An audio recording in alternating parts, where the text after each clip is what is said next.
welcome to Meanwhile in the West, my weekly series where I read through letters to the editor in my local newspaper, the West Australian, and I criticise the stupid people who write in stupid things. First up, Take the Treatment, 19th of November 2014. It's time to make vaccinations compulsory. No jab fears. Alarming rise in parents refusing to vaccinate children. News, 15th to the 11th. Who are these parents? Able to contest overwhelming and long-established evidence in favour of vaccination. They are happy for other children to be vaccinated, thus protecting their own.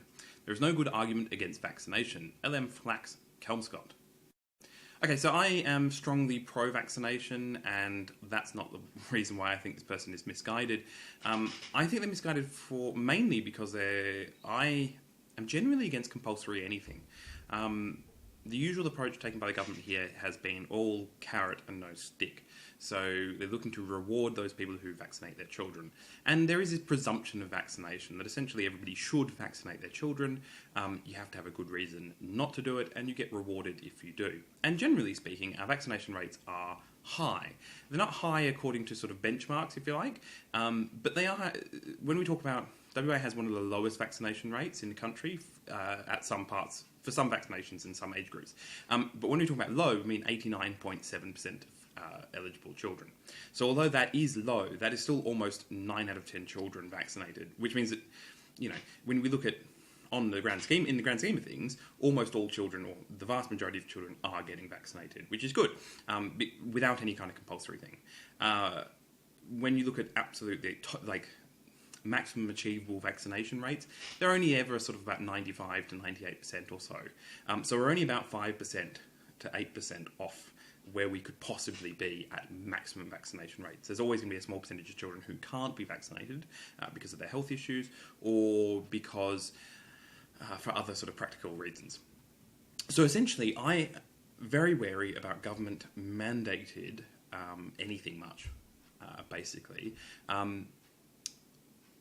That isn't tied to some sort of responsibility. So I'm okay with, say, motorcyclists having to wear helmets, because if you're really that against helmets, you can simply not ride a motorcycle.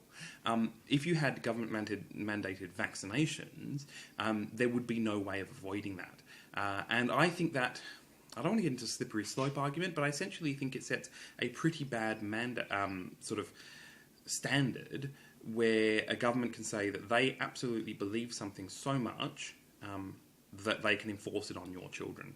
Now, I don't think parents get to own children, but I do think having that leeway for parents to opt out of things that they conscientiously object to is a useful safeguard to government overreach. I think the solution to misinformed people not wanting to vaccinate is education, and is a sort of a cultural type shift. So time was when it was basically universally held that vaccinations were the best thing since sliced bread, and this was founded, at least partly, on a living memory of the terrors of preventable diseases and the horrible things that came out of this. And so people remembered quite how bad these diseases really were, and so vaccinations were a complete no-brainer. Nowadays, we don't have that living memory to the same degree. Certainly parents nowadays generally didn't actually see the terribleness of these diseases, and so we don't have that cultural thing whereby not vaccinating is seen as the horrible thing that it is. And I think that's the solution to it. Now, the other thing I want to say is that not all... The letter writer is implying that people who are against vaccinations are essentially saying, I don't want my child to have the side effects, but I want them to have the protections of the vaccine. So I'm going to not have them vaccinated and rely on everybody else's vaccinations to keep them safe. And I suspect that's a very small number of people who are against vaccinations. My experience of people who are against vaccinations, which is admittedly limited, anecdotal, but it's based on a complete rejection of vaccines, and that most of those people would advocate that no children have vaccination. Their crazy belief is that vaccinations are bad, full stop, and that we should get rid of all vaccinations. And so they're not the sort of selfish, calculating person who says, well, you know, I don't want to run the risk of having the side effects, but I do want to gain the benefits of. Most anti-vaccination people think there aren't basically any benefits of vaccinations. They are that wrong, absolutely wrong. Which is why I think also good information from trustworthy sources actually goes a long way in this kind of debate. And in a very real sense, you're right that there is no good argument against vaccination, but there is there is an argument against vaccination, which comes down to the tragedy of the commons. But I'm going to talk about that next in terms of the next letter. Abbott's on track, 20th of November 2014. Congratulations to Tony Abbott for his cautious approach to climate change. Australia could stop growing crops, fill the paddocks with trees, get rid of all sheep and cattle that belch methane and ban motor vehicles. This would make little difference. Stick to your guns, Tony. When the world's biggest polluters start cutting their emissions, that will be the time for us to contribute. Bruce Teed, Carnarvon. Okay, so Tony Abbott has not taken a cautious approach to climate change. Tony Abbott, not that long ago, quite famously said that he thought that the science of climate change was absolute crap. He has taken the approach of not doing anything about it because he personally and many people in his party or their political donors don't want him to and don't believe in it. So let's not say that Tony Abbott is doing a cautious approach. The Liberal Party here basically is wedged slightly between the chunk of their voters who absolutely believe that anthropogenic climate change does not exist and it's all some left-wing conspiracy, and the more moderate Liberal voters who actually want to see action on climate change. And they sort of got wedged at the last couple of elections. So what they had is what is generally known here as a fig leaf. So they had a policy of direct action, which essentially was just to cover up for their own inaction, like the fig leaf from the Garden of Eden. So their policy was basically a do nothing but look like you're doing something kind of policy. Now this is fairly typical of both major parties here, is when they have an issue like that where some portion of their voters are in favour and some portion are against, then they need to have a policy which both sides can rationally support. So that it doesn't actually do much, but it looks like you're doing something. It's kind of like the Labour Party's gay marriage platform here. The Labour Party is wedged on that issue. There's a big chunk of left voters here who skew from the Greens but into Labour who would desperately want marriage equality, and then there's some staunch, more centrist, older Labour unionist type voters who are very much against it. And so Labour is kind of stuck in that they can't support it, but they can't also be against it, and so what they've done is they've tried to tread a middle ground of doing nothing, but looking like they're in support of it, so that both sides can sort of maintain voting for Labour. So that's what the Liberal Party did with the climate change. Now, the idea that we should wait until everybody else, or the big polluters, are doing something, is an attractive idea, and it does seem to make sense on the surface of it, but it misses a few things. Firstly, we are a big polluter in terms of per capita emissions. Now, you might say, well, because we're a small country, it doesn't really make a difference. But essentially, our quality of life is predicated on a large amount of emissions per person. And so if we're not prepared to cut our emissions, other countries with a lower quality of life, like, say, China, but with massive populations, will look at us and say, well, don't our people deserve to live in the same quality of life as your people? Why do Chinese people not deserve to live a comfortable life like Australians? But in order to do that, they would have to be emitting as much pollution as we are here in Australia per capita, except with their massive population, they would be doing overall a huge amount of damage. So it is incumbent upon Australia to cut our emissions as a sign that we are willing to give up, or at least transition to, a lower density of carbon emissions per capita, a sort of a more climate-friendly per person approach, to show that it is possible to those other countries that are developing or essentially moving into sort of a Western type lifestyle, that they can do so in a way that is low carbon. Because at the moment, all of these sort of highly industrialized Western countries essentially have large carbon footprints. And so it would seem that there is no way that you can both be sort of an affluent Western lifestyle and also be, ecologically friendly. It doesn't seem like anybody's set the way to show that, yes, you can do that at a nationwide level. Certainly smaller jurisdictions can, but generally at a nationwide level, that works in all sorts of different geographical type situations. So that's one argument for why we should actually be doing something. The other thing is that other countries are doing things at the moment, and so it's not that we need to wait for everybody else to do something before we get on board. Other countries are actually doing things and have been doing things, and we were doing things, and now we've taken a step back. And so we are actually lagging behind rather than, being in the middle of the pack, moving with the rest of the international consensus. The last thing is, though, and I want to talk about this in terms of vaccination, is that a lot of this boils down to what's generally known as the tragedy of the commons. That is where you have some kind of common good that is shared amongst a group of people. The incentive is always for people to overuse that resource until it's all depleted. So usually this is sort of, traditionally it's been thought of as like sort of common land for grazing cattle. The incentive there is for each farmer to have as many cattle as possible and allow them to graze as much as possible on the common land. The problem being that that's unsustainable. Eventually the commons collapses and there is no common land left that cattle can graze on, and then all the farmers suffer. The solution to this is that we need to share. But whenever you share, there's always incentive for one person to take more than their fair share. So with carbon emissions, essentially the idea is that we have a limited carbon budget, if you like, for the entire globe. But any individual country can raise the standard of living of the people living there by simply emitting more than their fair share, which is exactly what Western countries are doing at the moment. The only way around, and then there's always this argument of, well, why should I cut back when other people aren't? The solution to this that humanity has found over the last thousands and thousands of years is one of having a sort of a external or oversight body which can enforce rules, that we all agree rationally that we should have a fair share. We divvy it up the fair share, and then we enforce it collectively through some kind of relatively impartial body. That's what things like the Kyoto Protocol was supposed to do, and did, except that it never quite got ratified. The idea there, which is a beautiful idea, is that everybody signs on in principle. Everybody says, yes, we will cut our emissions down to a certain level, but only if everybody else is doing the same. So everybody ticks off and says, yes, I will do that as long as everybody else does the same thing.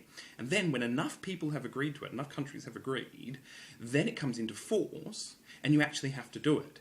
But it only comes in force when everybody's agreed to it, essentially. Now, the devil was very much in the details with Kyoto about whether particular countries were committing to enough and whether they would ever actually do it.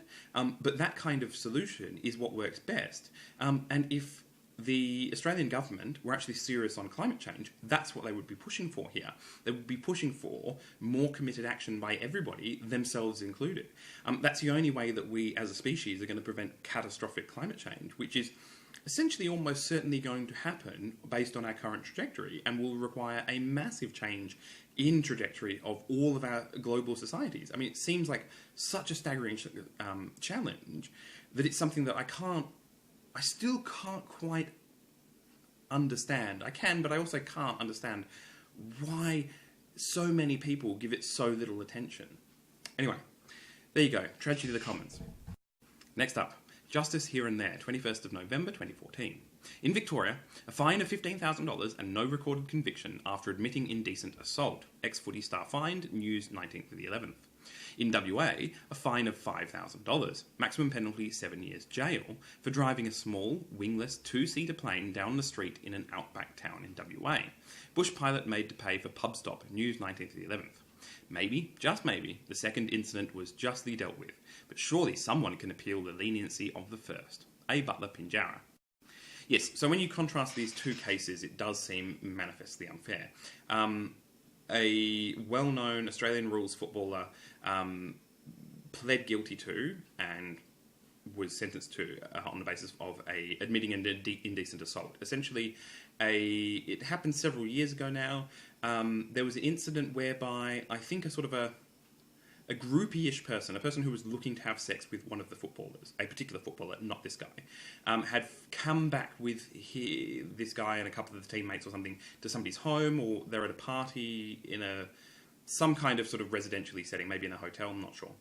And in the dark, thought she was having sex with the footballer she wanted to be, but turned out she was having sex with this other guy who he had, I think, deliberately engineered it that way. Anyway, this was a big sort of scandal, and there was a big push to get convictions and things like that, essentially. My understanding is the problem was that it was on shaky grounds legally. There wasn't huge amounts of evidence against the guy. I think he'd basically denied it. His teammates had basically denied it, and so you had a victim saying it happened, and you had well-known football star saying it didn't. And we know that in the justice system, that's fairly hard to get a conviction based on just that. What I think happened, what I'm pretty sure happened, is that there was a bargain process whereby the prosecution and him agreed that he would plead guilty to a lesser offence so that they could get a conviction, even though it wasn't for the offence that they wanted. I think they wanted to charge him with something more lines of rape, and instead he was convicted of a lesser offence of something like indecent assault. And in return, they get the conviction that they're doubtful or they're worried they wouldn't get. On his side, he gets the certainty of not being sent to jail by pleading guilty, and he doesn't have to face the doubt of possibly going to jail, but he gets a lesser offence. And he got fined $15,000. And part of the reason he got fined $15,000 is because he was a star footballer, and so that kind of money is not seen as being a massive hardship for him, because what he was convicted of was a relatively minor offence, or on the low end of the scale. What he pled guilty to was on the lower end of sexual assault. And that's what the court had to sentence him over. So the court couldn't take into account the fact that the prosecution wanted to charge him with something more serious. Because in the end, he pled guilty to a lesser offence. And you get leniency for pleading guilty. For admitting guilt and avoiding a trial, you do get leniency. And so $15,000 is actually a pretty big fine for such an offence. He's a first-time offender, and he is a sort of a role model to the community, if you like. That is, he's done, as a star footballer, he's probably done all sorts of charitable stuff, because most of these people do. And so any court that has to take that into account, just as it would with any other offender, you've got a first-time offender of good character who's pled guilty to a minor offence. $15,000, a pretty big fine, probably based only on his financial means rather than anything else. On the other side of things, you've got a guy who he'd bought or gotten hold of this plane in a sort of fairly remote outback town here in WA, and he needed to transport it from where he'd got it back to where he lived, or somewhere across town, essentially. And his solution was to take the wings off it. So it's a little two-seater prop plane, took the wings off, and he drove it down the street. Now, the story probably would have ended there, with at most him getting some kind of slap on the wrist, except while he was driving it down the street, he decided in probably the sort of most stereotypically outback Western Australian tradition, he decided he'd stop at the pub and have a few drinks. So, and again, that probably wouldn't have gone anywhere, except that people noticed and started taking pictures, and it went viral on the internet, and a number of people noticed, and so there was pressure to catch the guy and bring him to justice for it. So essentially what he was done for is driving a plane, so an unregistered vehicle that is large, unwieldy, unsafe, and unsuited for driving on the road, and not just doing it, but also then recklessly stopping in the middle of his journey to have a few drinks down at the pub.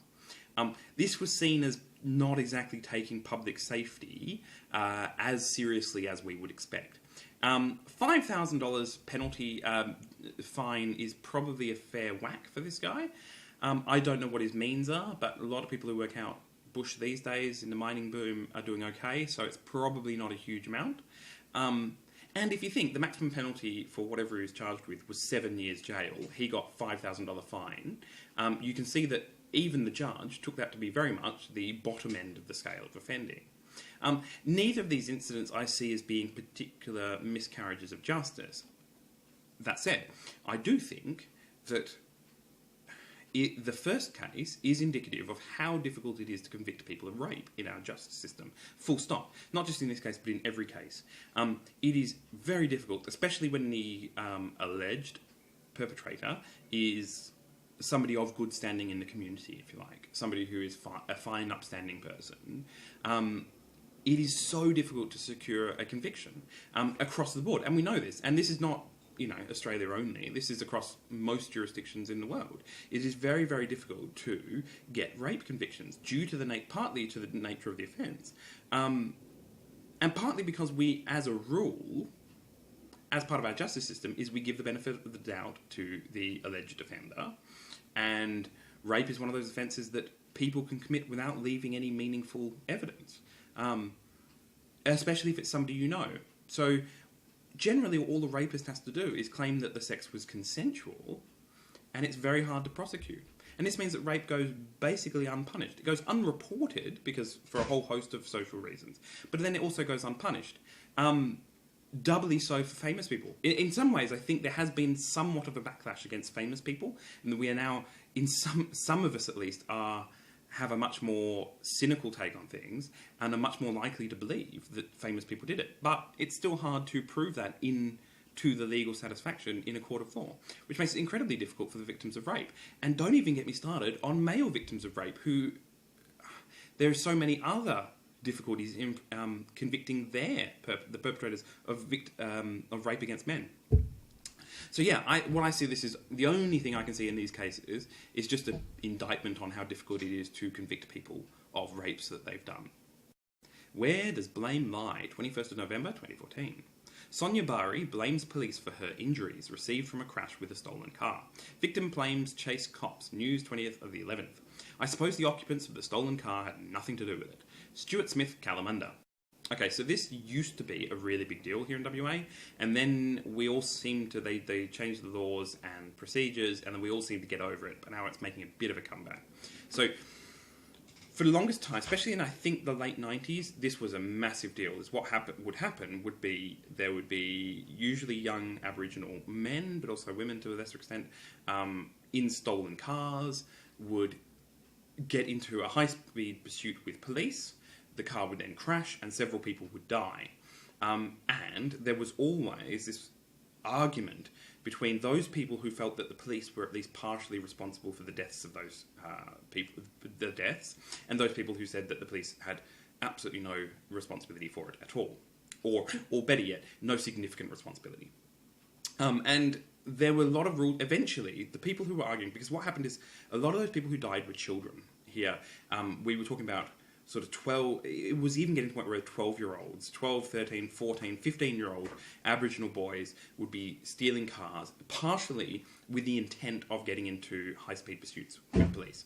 So they would then go and taunt the police by driving dangerously in a high-speed car, in a stolen car. The police would then chase them to try and pull them over, and this was seen as sport, in a sense. And often there were horrific crashes, and not just the people in the stolen car who die, and not always the people who stole the car. I mean, yes, there's guilt by association, but you must say that the passenger in the car is less guilty than the person driving. But also, innocent bystanders would die. I mean, these cars would crash into other people's other cars, who just happened to be on the road. And so these people died, and as a community, we were sort of appalled at the rates at which, children and innocent people were dying. And we wanted something done about it. Now, the only problem is that you can't really reason with the kinds of people who steal these cars for high-speed pursuits. You can't simply give them a strong talking to and expect them to stop doing it. You also can't increase penalties. The mindset and the maturity of these kinds of offenders is that they're not even thinking about the penalties, and you can't even increase the penalties all that much because they are still children. There's not a lot you can do to a 12-year-old. I mean, they're still very much a developing child. They don't really have the reasoning ability that you'd hope for an adult. And so, as a society, we decided that the only people who we could influence the actions of, in a way, was the police. So that if we changed how the police responded, we could reduce the number of deaths. And we did. So the laws over pursuits, or the procedures about police pursuits, were changed dramatically. And there was a big outcry about it, because essentially the idea was that as soon as the chase became particularly dangerous, the police were to call off the chase. And so particularly dangerous was things like driving without your lights on at night, driving on the wrong side of the road, or speeds in excess of something or other. I can't quite remember what the conditions were.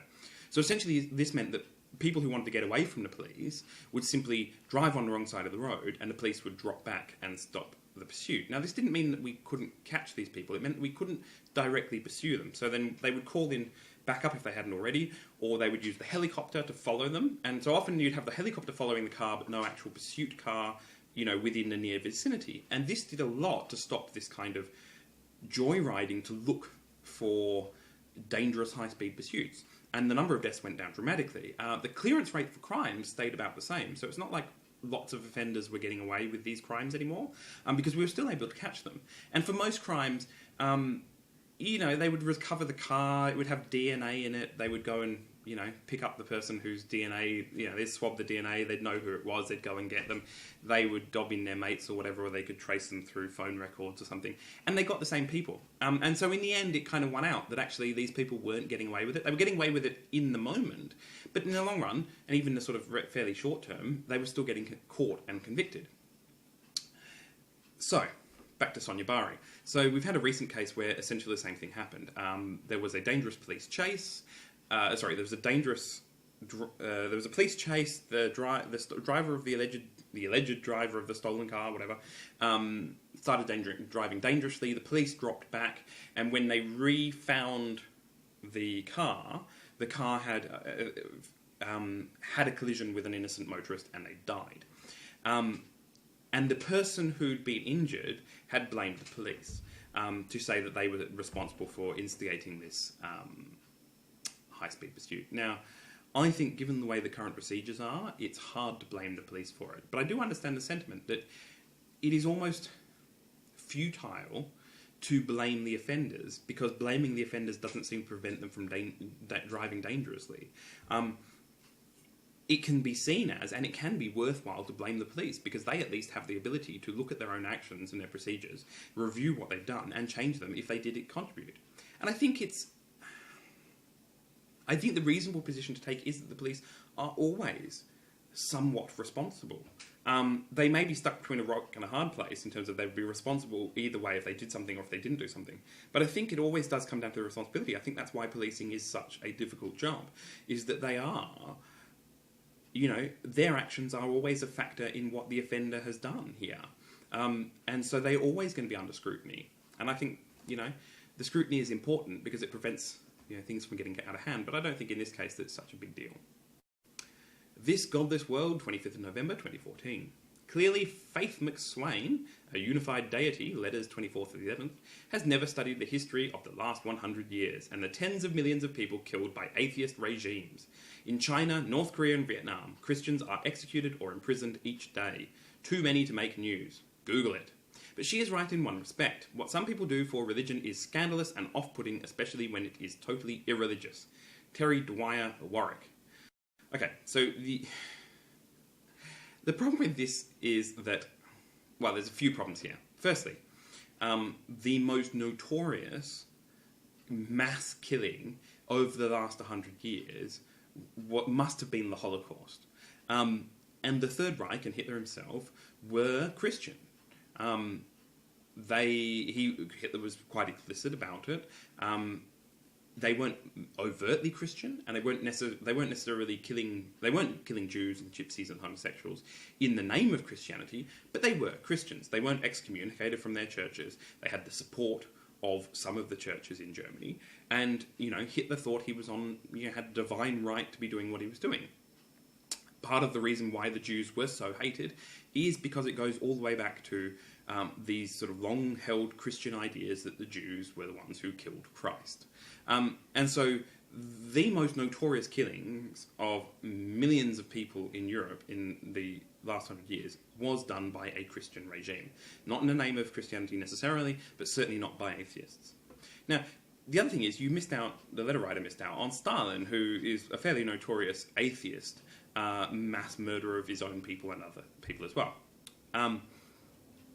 But what they do mention is China, North Korea, and Vietnam. Now, North Korea, by anybody who takes even a sort of a vague interest in their political culture and their the ideology of North Korea, is it isn't an atheistic state.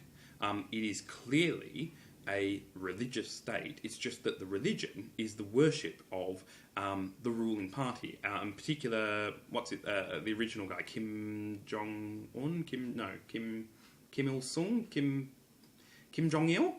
The original guy, Kim Jong-il, I think it was, is revered as a saint. They have all of this official...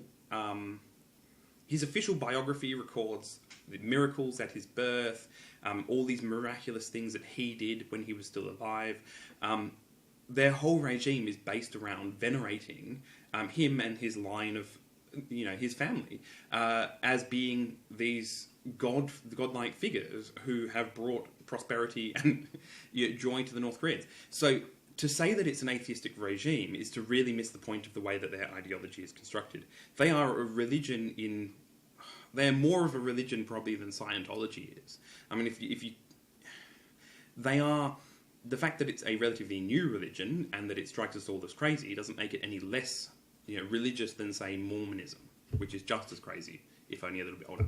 Now, Vietnam is interesting. I actually looked this up. Vietnam has some interesting history in terms of religious persecution, and it's true that there is religious persecution in Vietnam. But in terms of Christians being executed or imprisoned, I could find two news stories there, one from 5 years ago and one from 7 years ago, about Christians who'd been imprisoned by the state, possibly for their Christianity, although nobody really knows. And given the sort of communist state in Vietnam, I suspect that it's like China. Essentially what you had is a explicitly atheistic communist state based on Marxist teachings, which... the common understanding is that essentially religion was a tool used by the upper classes to control the working class, and that part of the communist utopia that they were going to create by overthrowing the working class, the ruling classes, and freeing the common classes involved an overthrow of that religion, and therefore atheism was seen as the only true path for the success of the working class or the betterment of the working classes is not submitting to any kind of no gods, no masters type philosophy, that nobody should be in charge. The workers are the sort of most important part of the society, and they shouldn't be venerating some god thing. This was not a reasoned critique of all types of supernaturalism. This was a critique of the particular role that religions were playing in those societies. And so what happened is most communist societies essentially had based around an ideology, a dogmatic ideology of communism that is not that far removed from a religion. So the kind of communist states that we associate with atheism have their own state-sponsored ideology that is pretty monolithic and totalitarian and dogmatic in a way that many religions are, except, of course, reframed in this whole rational scientific way that they actually weren't. And so it's hard, I'd be hard-pressed to see China as punishing religious people purely for being religious. It's better. I think it's more accurate to see China or Vietnam or the USSR, as it used to be, as having a particular state-run ideology that any differing from in any way at all was seen as bad, whether it was religious or non-religious, and because there was almost like a state religion that you're supposed to hold to. And again, China is not executing and imprisoning people for their Christianity in any kind of great numbers. You have essentially a fairly free ability to, have beliefs. I mean, religion is marginalized in these societies, but religion in of itself is not particularly persecuted. There are various practicing of this religion is, and I think religious freedom is a big deal in these countries, and I think that's one of their human rights failings across the board. But it's not right to say that these people, that the rulers of China or the USSR or Vietnam are militantly atheist. They're militant and they're atheists. And they do their persecution in the name of militancy rather than in the name of atheism. Anyway, yeah, and then in your last line of your letter to say that, but when Christians do it, it's because they are irreligious. That's a good old no true Scotsman. I mean, to claim that atheists do it in the name of atheism, but religious people do it, then they're not being religious at all. I think what's good for one is good for the other. Either they are really both doing it in the name of their religion, or they're both doing it for other reasons. Anyway, I feel better now. Hope you're all having a good week. It's bloody hot here, and we're not even into summer yet. It's probably 34 degrees today, and I am sweating. Can't wait for the real summer to hit. Hope you're all doing well, and I'll see you next week when we find out what's happening in the West. See ya.